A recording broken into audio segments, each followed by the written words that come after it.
Euzu billahi mineşşeytanirracim. Bismillahirrahmanirrahim. Elhamdülillah ve salatu ve selamu ala Resulillah.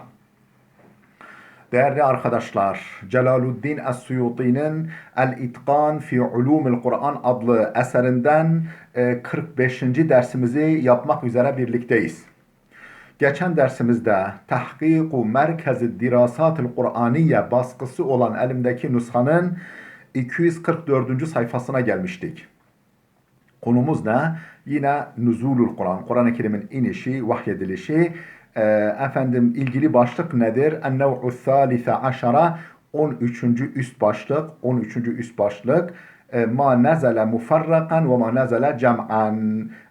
Parça parça inen vahiyler, bir de toplu halde inen vahiyler. Yani bir sure parça parça da inebiliyor, toptan da inebiliyor. Bundan bahsedeceğiz. El-evvelu galibul Kur'an. Yani parça parça inen vahiyler Kur'an-ı Kerim'in büyük çoğunluğunun galip ekseriyetini oluşturuyor. Galibul Kur'an. Kur'an-ı Kerim'in çoğunluğu bu şekilde parça parça inmiştir. Ve min emfiletihi fi's-suvaril qisar ikra. Kısa surelerde bunun örnekleri, yani parça parça inen surelerin örnekleri, mesela ikra, yani Alak suresi. Evvelu ma nazala minha ila kavlihi ma lem ya'lem. Bu Alak suresinden ilk inen kısım başlangıcında, onun başlangıcıdır, baş tarafı. Nereye kadar? İlâ kavlihim mâ lem ya'lem. İkra bismi rabbikellezî halak, halakal insane min alak, ikra ve rabbukel ekrem, ellezî alleme bil kalem, allemel insane mâ lem ya'lem. Buraya kadardır. İlk inen kısmı budur. Bakınız parça parça inmiş, iki parça halinde. Ve-duha, ikinci örnek Ve-duha suresi, Duha suresi. Evvelu ma nazala minha ila kavlihi fetarda. İlk inen kısmı 1 ve 5. ayetler. Yani ve-duha vel-leyli izâ seca ma vedda'ake rabbuke ve ma qala ve lel-âhiretu hayrun leke minel ûlâ ve lesevfe yu'tike rabbuke fetarda. Buraya kadar olan kısım önce inmiş. Kema fi hadis-i Tabarani, Tabarani'de geçen hadisten bu şekilde anlaşılıyor. Ve min emsileti thani, ikincisinin örneği, yani toptan inenlerin örneği Suratul Fatiha, Fatiha suresi, vel İhlas, İhlas suresi, vel Kevser, ve Tebbet, ve Lem Yakun, yani ve lem yekun Beyyine suresi, ve Nasr, İza ca'a Nasrullah, vel Muavvizatan, Kul a'udhu birabbin nas, Kul a'udhu birabbil felak, nazaleta ma'an. Bu Muavvizatan, Felak ve Nas beraber inmişler ikisi. Ve minhu fi suret tival.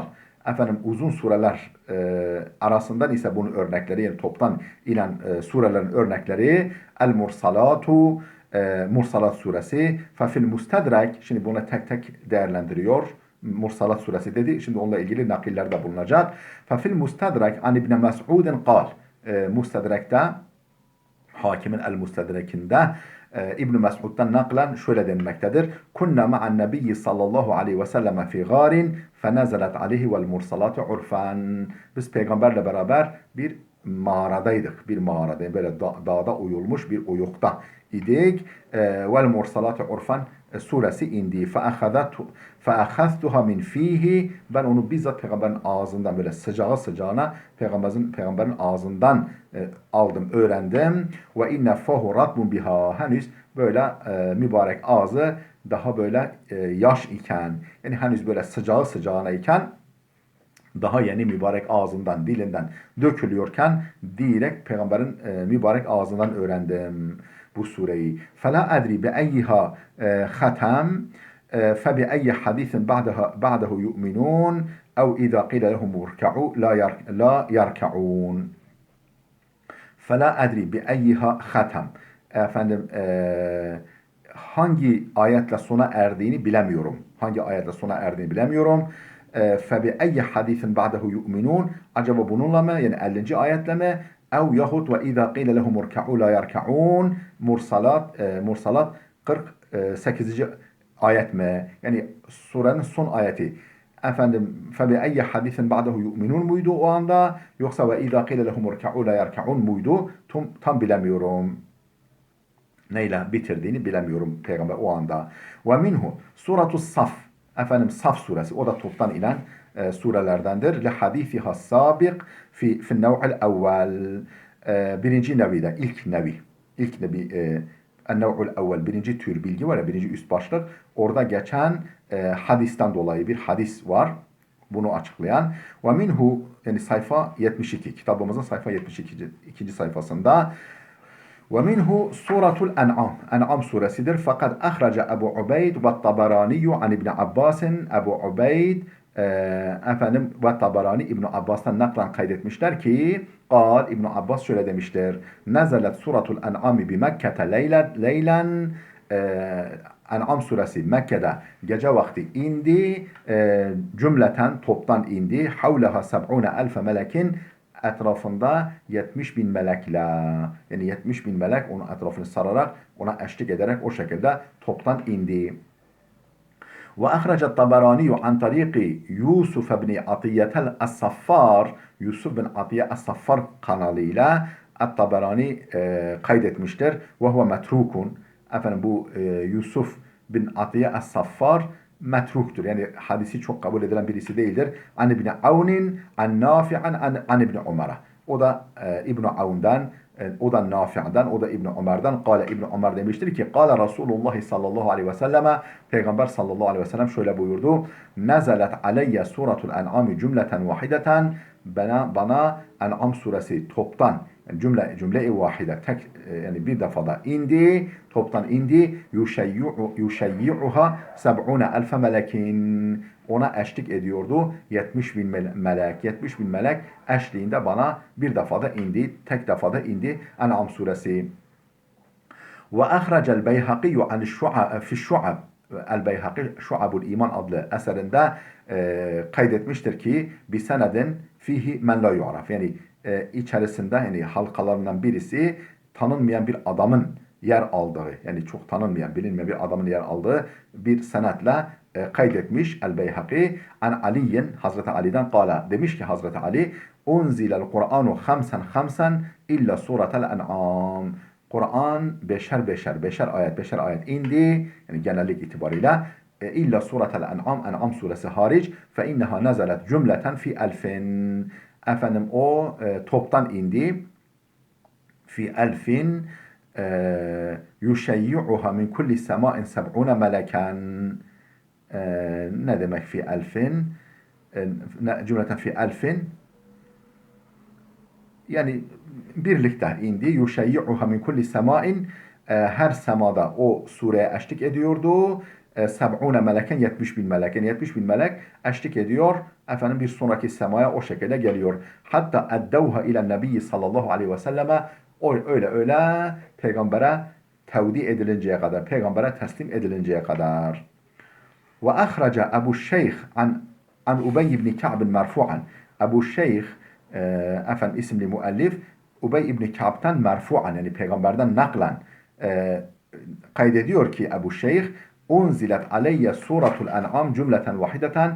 En'am suresi bana bir defada indi. Yuşeyyi'uha 70.000 melekin. Ona eşlik ediyordu inerken 70.000 melek. Ve ahraca an Mücahidin, efendim yine Ebu Şeyh Mücahit'ten naklen kaydetmiştir ki kâle, Mücahit şöyle der, nezeletel en'amu kulluha cümleten. En'am bütün olarak tek defada indi. Ma'aha 500 melek. Eşliğinde 500 melek. 500 melek eşliğinde.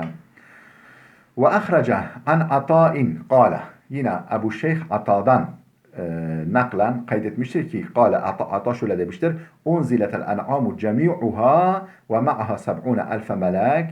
En'am suresi toptan indi. Onun eşliğinde 70.000 melek, 70.000 melek vardı. Fahadihi şevahidu yukavvi ba'duha ba'dan. İşte bütün bunlar şahitlerdir, yani delillerdir. Bunlar hepsi birbirini takviye ediyor. Yani En'am suresinin gerçekten böyle toptan indiğine, meleklerin eşlik ettiğine dair birbirini destekleyen şahitlerdir, delillerdir. Ve kâle İbn-i Salah fi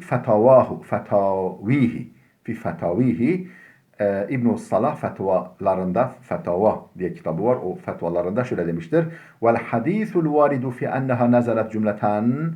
Efendim En'am suresinin cümle-i vahide tek bir yani bir defada birlikte indiğine dair hadisler bu konuda gelen varit olan hadisler ruvinahu min tariqi Ubey ibn Ka'bin bu hadis bu konudaki hadis bize Ubey ibn Ka'b'dan anlatıldı ve fi isnadihi da'fun bunun senedinde bir zaaflık var. Sened zincirine bir zaaflık var, zayıflık var. Ve lem nara lehu isnadan sahihan bu hadisin bir sahih senedini bilmiyoruz. Tamam yani sahih bir senedi yok bir tanesi ama birbirini destekleyince hepsi kuvvetleniyor. Ve kad ruviye ma yuhalifuhu efendim buna muhalif hatta bu şekildeki hadise muhalif başka rivayet var. Faruviye enneha lem tenzil cümleten vahideten tek bir defada yani toptan inmediğine dair de rivayetler yapılmış. Bel nezelet ayatun minha bil Medine hatta bazı ayetlerinin Medine'de indiğine dair rivayetler var. İhtelafu fi adediha bu Medine'de inen ayetlerin sayısı konusunda ihtilaf edilmiş. Fakile thalathun ve kile sittun ve kile gayru zalik. Efendim 8 ayet denmiş, 6 ayet denmiş ve daha başka sayılar da verilmiş. İnteha. Burada bununla ilgili bilgi bitti.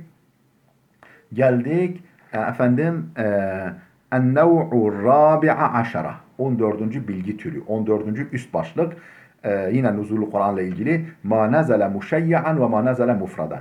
Yani tek başına indirilen yani Cebrail'in tek başına indirdiği bir de başka melekler tarafından eşlik edilerek indirilen başka melekler tarafından daha birçok melek tarafından eşlik edilen o şekilde uğurlanan ve yani geleceği yere peygamberin kalbine kadar indirilen vahiyler. Muşeyyan teşyi edilen yani başka meleklerin eşlik ettiği mufred de sadece Cebrail'in getirdiği. Kale İbn Habib ve tabi'ahu İbn Nakib.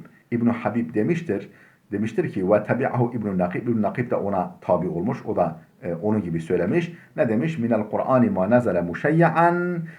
Kur'an'dan muşeyya kısımlar var. Muşeyya yani birçok melek tarafından teşhi edilen, yola salınan, eşlik edilen vahiyler var Kur'an'dan. Ve huve suratul En'am. Mesela bunlardan bir tanesi En'am suresidir. Şeyya'aha seb'une elfe melekin. Ona eşlik etmiştir. 70 bin melek. Daha önce de bu konuda rivayetler geçti. Ve Fatihatul Kitab. Fatiha suresi nezelet ve ma'aha 80 elfe melek. O indiğinde ona 80 bin melek eşlik etmiştir.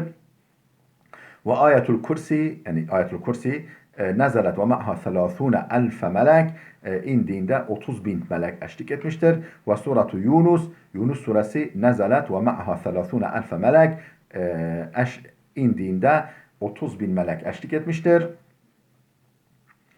Ve se'ele men arsalna min qablika min rusulina Zuhruf suresi 45. ayet inmiştir. Ve ma'aha 20 elfe melek buna yani bunun eşliğinde kaç tane melek var?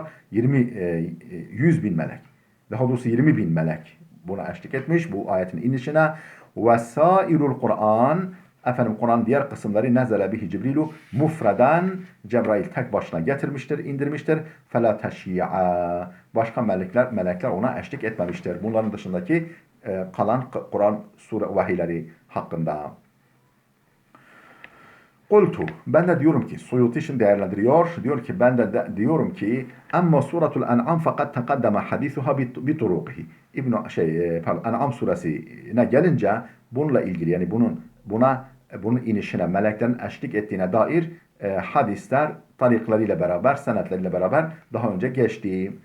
Ve min turuqihi eyda ma ahracehu'l Beyhaqi fi Şu'ab. Yine bu En'am suresinin başka melekler tarafından eşlik edildiğine dair rivayetin tariklarından bir tanesi de Beyhaqi'nin Şu'abul İman'ında kaydettiği ve Tabarani'nin de bir senedin zayıf bir senetle kaydettiği Enes'in merfu'an Hazreti her ikisinde merfu olarak yani peygambere dayandırılarak Enes kanalıyla kaydettikleri şu hadis Nezelet suratul En'am suresi indi diyor peygamber ve ma'aha mevkibun minel melaike eşliğinde bir kafile melek vardı. Bir melek kafilesi vardı. Yasuddu ma beynel hafikayn, doğu ile batı arasını doldurmuş vaziyette. Doğu ile batı arasını dolduracak şekilde bir melek kafilesini eşlik ettiği En'am suresi indi. Lehum zecelun bit tesbih ve takdis. Efendim Allah'ı tesbih, Allah'ı takdis ile böyle sesleri etrafı çınlatan, manevi alemde sesleri efendim yankılanan tesbih ve takdisle vel ardu tertecu yeri de titreten, yeri böyle titreten efendim gökleri ve yeri çınlatan seslerle yerle doğuyla batı arasını dolduracak kadar bir melek kafilesinin eşlik ettiği halde indi En'am suresi. Ve ahracel hakimu vel beyhakiyu min hadisi Cabir'in. El-Hakim ve Beyhaki Cabir hadisinden şu kısmı da kaydetmişler. Kale, Hazreti Cabir demiştir ki lemma nezelet suratul En'am, En'am suresi indiğinde sebbaha Resulullah tesbih etti. Subhanallah, Subhanallah, Subhanallah dedi. Thumma kâle, sonra şöyle dedi. Lekad şeyya'a hâzihi surete minel melâiketi, meleklerden o kadar çok bu sureye eşlik eden oldu ki masadel ufuka, ufku dolduracak kadar çok sayıda melek bu sureye eşlik etti inişine.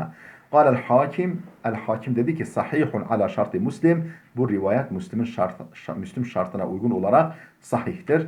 Lakin kâle zehabiyyu, fakat Zehebi de demiştir ki bu hadis hakkında fihin qata'un ve azunnuhu mevdu'an. Bu hadisin senedinde bir kopukluk vardır. Uydurma olduğunu zannediyorum.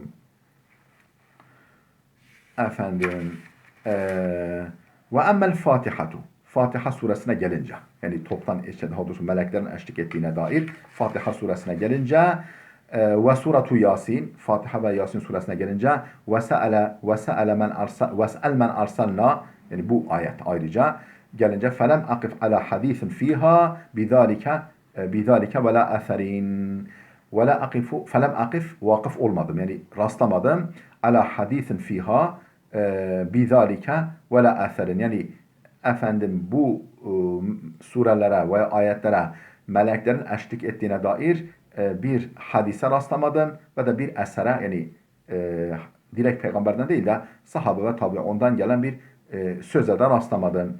Ve emma ayetul kursi, ayetul kursiye gelince fakat varada fiha ve fi cemi'i ayetul bakara hadisun. Efendim ayetul kursiye gelince ona dair, yani ona meleklerin eşlik ettiğine dair ve bütün Bakara suresi hakkında bir hadis var. Ahraca Ahmedu fi musnadihi an Ma'qil ibn Yasar. Ahmed ibn Hanbel musnadında Ma'qil bin Yasar'dan naklen kaydetmiş ki enne Resulullah sallallahu aleyhi ve selleme kal, Peygamber sallallahu aleyhi ve sellem şöyle dedi. El-Bakaratu senamul Kur'an ve zirvetuhu. Efendim Bakara suresi Kur'an'ın efendim zirvesidir. Yani en üst noktasıdır, zirvesidir. Nezele ma'a kulli ayetin minha 80 meleken. Her bir ayetinin eşliğinde 80 melek gelmiştir. Vestuhricet Allahu la ilahe illa huvel hayyul kayyum min tahtel arşi. Allahu la ilahe illa huvel hayyul kayyum ayeti arşın, Bakara suresi 255. ayet, arşın altından, arş-ı ilahinin altından çıkarılarak alınarak getirilmiştir. Favusilet biha efendim onunla her zaman bağlantısı var. Yani onunla bağlıdır. Arş-ı ilahiyle bağlıdır. Ayet-ül Kürsi. Ve ahrece Sa'id ibn Mansur fi sunanihi. Sa'id ibn Mansur Sunan adlı eserinde kaydetmiş. Kimden naklen? Anı Dahhak ibn Muzahim. Dahhak ibn Muzahim'den naklen. Kale Dahhak demiştir ki efendim havatimu suratul Bakarati, Bakara suresinin sonları ca'a biha Cibrilu ve ma'ahu minel melaiketi maşallah. Onu Cibril getirdi. Efendim beraberinde maşallah çok sayıda melek vardı. Yani Allah'ın dilediği kadar melek vardı. Çok sayıda melek vardı. Ve bakiya surun uhra minha suratul Kehf. Efendim başka sureler de var bu konuda. Mesela onlardan bir tanesi Kehf suresidir. Meleklerin eşlik ettiği inişine. Kale İbn-i Durays fi fadailihi. İbn-i Durays Fadail adlı eserinde demiştir ki Ahbarana Yazid ibn Abdülaziz At-Tayalisiyu, Yazid bin Abdülaziz At-Tayalisi bize anlattı. O da diyor ki Sana İsmail bin Abbasin bin Ayyaş'ın, İsmail bin Ayyaş bize anlattı. An İsmail bin Rafi', o da İsmail bin Rafi'den naklen. Kale İsmail bin Rafi' dedi ki Belagana, bize ulaştığına göre, bizim duyduğumuza, kulağımıza geldiğine göre enne Resulallahi kal, Resulullah şöyle buyurdu. Ela uhbirukum bi suratin mela'a azametuha ma beyne's semai vel ard.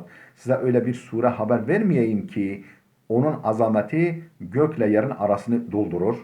Yani azametinin gök ve yerin arasını dolduran bir suresi haber vermeyeyim mi? Şeyya'aha seb'une elfe melek, 70 bin meleğin de eşlik ettiği bir sure.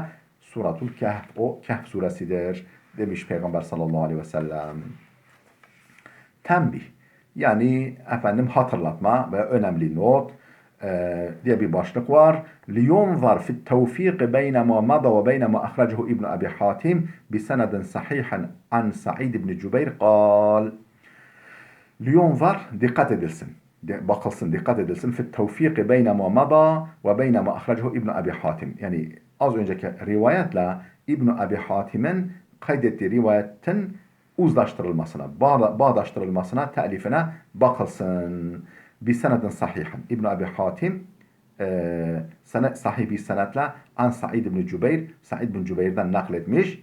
Kale, demiş ki Said bin Cübeyr, ma ca'a Cibrilu bil Kur'an'ı ilen nebiyyi illa ve ma'ahu arba'atun minel melaiketi hafazatun. Cebrail peygambere Kur'an'dan herhangi bir şey getirmişse mutlaka onun eşliğinde 4 tane koruyucu melek bulunmuştur. Yani Cebrail ile beraber 4 tane koruyucu melek yer almıştır. Yani sanki bir Kur'an'ın tamamı muşeyyahtır. Yani böyle Cebrail'den başka meleklerin eşlik ettiği vahidir. Ve ahraca İbn Cerir an'd-Dahhak. İbn Cerir de Dahhak'tan naklen şöyle demiş. Kale Dahhak demiştir ki kânen nebiyyü izâ bu'ise ileyhi el meleku, peygambere melek gönderildiğinde, hani Cebrail gönderildiğinde bu'ise melaiketun yahrusunehu, efendim o meleği koruyan başka melekler de gönderiliyordu. Min beyni yedehi min halfihi, önünden, arkasından Cebrail'i koruyacak melekler de gönderiliyordu. En yeteşebbehe eşşeytanu ala suratil melek, ta ki şeytan melek kılığına girmesin diye. Efendim bu inşallah bu konuya devam edeceğiz. Bu başlığa devam edeceğiz. Videomuz burada dursun. Videomuz oldukça uzadı. İnşallah kaldığımız yerden devam edeceğiz. Gelecek dersimize kadar Allah'a emanet olun.